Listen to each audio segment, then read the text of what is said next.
इस वीडियो में हम लोग पढ़ेंगे एप्लीकेशन ऑफ रिमोट सेंसिंग। पिछले वीडियो में देखे थे कि रिमोट सेंसिंग क्या होता है। उसमें दो तरह का चीज़ पढ़े थे हम लोग, पैसिव सेंसर और एक्टिव सेंसर के बारे में पढ़े थे। तो इस वीडियो में हम लोग इसका एप्लीकेशन पढ़ेंगे। तो सबसे पहला जो रिमोट सेंसिंग का एप्लीकेशन है वो लैंड कवर मैप बनाने में, मतलब मैपिंग करने में। जैसे कोई भी एरिया का टोपोग्राफिकल मैप अगर हम लोग बनाते हैं तो उसमें रिमोट सेंसिंग का बहुत ही ज़्यादा उपयोग होता है। इसमें क्या करते हैं, it is one of the most important and typical location of remote sensing data in land cover. मतलब ये क्या है, बहुत ही इम्पॉर्टेंट है और ज़्यादा टिपिकल मेथड है किसी भी लैंड कवर का डाटा बनाने के लिए। इसमें हम लोग आइडेंटिफाई करते हैं फिजिकल कंडीशन ऑफ ग्राउंड का, मतलब इससे रिमोट सेंसिंग की मदद से हम लोग किसी भी ग्राउंड का फिजिकल कंडीशन क्या है, जैसे कि कहाँ फॉरेस्ट है, कहाँ ग्रास लैंड है, मतलब घास वाला कहाँ ज़मीन है, कहाँ एस्फाल्ट कंडीशन है, कहाँ रॉकी रीजन है, कहाँ हिली एरिया है, कहाँ रिवर है, ये सब के बारे में हम लोग क्या करते हैं, यही सब लैंड मतलब ज़मीन पे यही सब सारे फीचर पाया जाता है जिसको हम लोग लैंड कवर बोलते हैं। तो लैंड कवर मैप में हम लोग ये सब सारे फीचर को दर्शाते हैं। एक्चुअली में हम लोग ये सारा फीचर रिमोट सेंसिंग की मदद से क्या करते हैं, टोपोग्राफिकल मैप में दर्शाते हैं। हम लोग टोपोग्राफिकल सर्वे समझते हैं क्या होता है, वो फर्स्ट सेमेस्टर में या थर्ड सेमेस्टर में क्लासिफिकेशन ऑफ सर्वे के अंतर्गत पढ़ना था। यानी इसमें क्या किया हम लोग कि रिमोट सेंसिंग की मदद से ग्राउंड का फिजिकल कंडीशन कैसा है वो पता करते हैं और उसका मैपिंग करते हैं। तो पहला क्या हो गया, लैंड कवर मैप में इसका उपयोग हो गया। दूसरा है इन्वायरमेंटल स्टडी।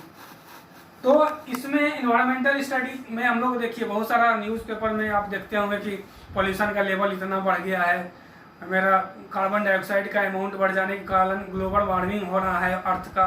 तो ये सब ग्लोबल वार्मिंग हो गया, पॉल्यूशन हो गया, या कहाँ मरुस्थल बढ़ रहा है, या डिफोरेस्टेशन, जंगल कहाँ ज़्यादा काट रहे हैं तो उसका इफेक्ट क्या पड़ रहा है, ये सारा का सारा इन्वायरमेंटल स्टडी हम लोग रिमोट सेंसिंग के मदद से कर सकते हैं।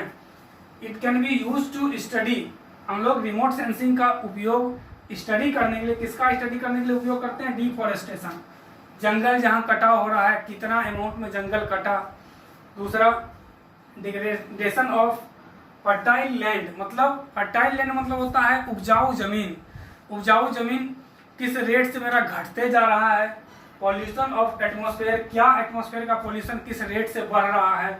डेंसिफिकेशन, डेजर्टिफिकेशन, मरुस्थल किस हिसाब से बढ़ते जा रहा है। Eutrophication, eutrophication of water bodies का मतलब होता है किसी भी वाटर, ये एक्चुअली पूरा का पूरा एनवायरमेंटल इंजीनियरिंग 6 सेमेस्टर में पढ़ना है। यूट्रोफिकेशन क्या होता है, यूट्रोफिकेशन ऑफ लेक क्या होता है। यूट्रोफिकेशन का मतलब होता है कि किसी भी वाटर बॉडी में ऑक्सीजन का क्या हो जाए, कमी आ जाए। देखें हरा हरा ऐसा एक कवर जम जाता है वाटर बॉडी के ऊपर में, उसी को हम लोग यूट्रोफिकेशन ऑफ लेक बोलते हैं।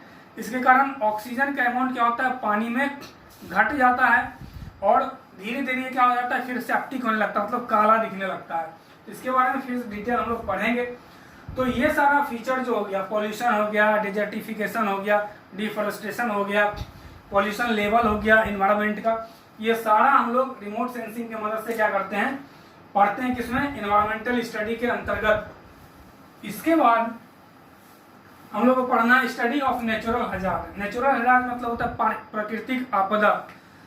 जैसे हम लोग पहले ही जान जाते हैं कि इस एरिया में तूफान आने वाला है, तो ये कैसे पहले जान गए, तो ये हम लोग पहले इसलिए जान पाते हैं क्योंकि हम लोग रिमोट सेंसिंग के उपयोग से, मतलब रडार के उपयोग से उस एरिया, मतलब उस जगह का प्रेशर निकालते हैं कि ये लो प्रेशर जोन हो गया। और कहीं भी अगर लो प्रेशर जोन डेवलप होता है तो चारों तरफ से एयर क्या होता है, उसको फील करने के लिए रन करता है, आता है, जिसके कारण उस एरिया में आंधी तूफान आता है। मतलब रिमोट सेंसिंग मदद से हम लोग नेचुरल हैजार्ड के बारे में पहले ही पता कर सकते हैं। तो इसमें देखते हैं, remote sensing can be use to study damage cause by earthquake. Earthquake के कारण कितना डैमेज हुआ, बिना उस जगह पे गए हुए हम लोग रिमोट सेंसिंग की मदद से पता कर सकते हैं।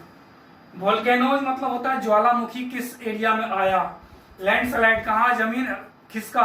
अभी देखेंगे उत्तराखंड में बारिश का टाइम है, क्या होता है, लैंडस्लाइड कर जाता है, जमीन पूरा का पूरा पहाड़ पे का मिट्टी खिसक के रोड पे आ जाता है, जिसके कारण यातायात ब्लॉकेज हो जाता है। फ्लड, किस एरिया में बाढ़ आया, अभी बाढ़ आया हुआ है नॉर्थ बिहार में, इसके बारे में भी जानकारी हम लोग रिमोट सेंसिंग की मदद से लेते हैं। Melting of ice in polar region, और ध्रुव पर का जो आइस है उसका मेल्टिंग का रेट क्या है, इसको भी हम लोग रिमोट सेंसिंग की मदद से पता कर सकते हैं। मतलब रिमोट सेंसिंग का एप्लीकेशन करके ये सारा फीचर हम लोग क्या, ये सारा चीज हम लोग क्या कर सकते हैं, जान सकते हैं। Many time remote sensing will be helpful to predict and occurrence of the natural hazard. मतलब बहुत समय पहले हम लोग क्या करते हैं, मतलब समय रहते हुए, इसको अदर वर्ड में बोला जाए तो समय रहते हुए हम लोग रिमोट सेंसिंग के एप्लीकेशन से ये सारे चीज का पता कर सकते हैं, और क्षति को कम से कम किया जा सकता है, मिनिमाइज, खत्म तो नहीं कर सकते हैं, लेकिन जो क्षति होने वाला ये सब के कारण उसको हम लोग क्या कर सकते हैं, मिनिमाइज कर सकते हैं। मतलब तीसरा जो हम लोग पढ़ते हैं एप्लीकेशन, वो स्टडी ऑफ नेचुरल हैजार्ड के बारे में, और लास्टली हम लोग पढ़ते हैं electromagnetic energy. It is a form of energy. हम लोग जानते हैं कि इलेक्ट्रोमैग्नेटिक क्या है, एनर्जी क्या है, एनर्जी का फॉर्म है दैट कैन बी रिफ्लेक्टेड और emitted from object through electrical और magnetic wave travel through space. हम लोग जानते हैं कि इलेक्ट्रोमैग्नेटिक एनर्जी क्या है, किसी भी ऑब्जेक्ट से जो निकलता है, ट्रांसमिट होता है रेडिएशन, चाहे एक्सरे हो गया, गामा रे हो गया, विजिबल लाइट रे हो गया, ये सब क्या है, इलेक्ट्रोमैग्नेटिक एनर्जी का एग्जाम्पल है, जिसको हम लोग रिमोट सेंसिंग के मदद से क्या कर सकते हैं, पता कर सकते हैं कि किसी भी ऑब्जेक्ट से अगर इलेक्ट्रोमैग्नेटिक वेव इमिट हो रहा है तो कितना अमाउंट में इमिट हो रहा है। ये सारा चीज हम लोग रिमोट सेंसिंग के मदद से निकाल सकते हैं। यानी रिमोट एरियल सर्वे और रिमोट सेंसिंग में हम लोग को इतना पढ़ना था। ये सारा हम लोग का क्या है, बस डिफिनीशन सिर्फ ही है इसमें पढ़ना, ज़्यादा डिटेल ये पढ़ना नहीं है आपके सिलेबस में। और बार बार हम बोल रहे हैं कि इससे कॉम्पिटिटिव एग्जाम में क्वेश्चन कम पूछे जाते हैं। बस ये कॉलेज एग्जाम तक आप लोग को पढ़ना है या वीडियो देखना है, उसके बाद जो भी वीडियो देखिएगा कर्व के पहले तक का देखना है। ठीक है, आज के लिए इतना ही। Thank you.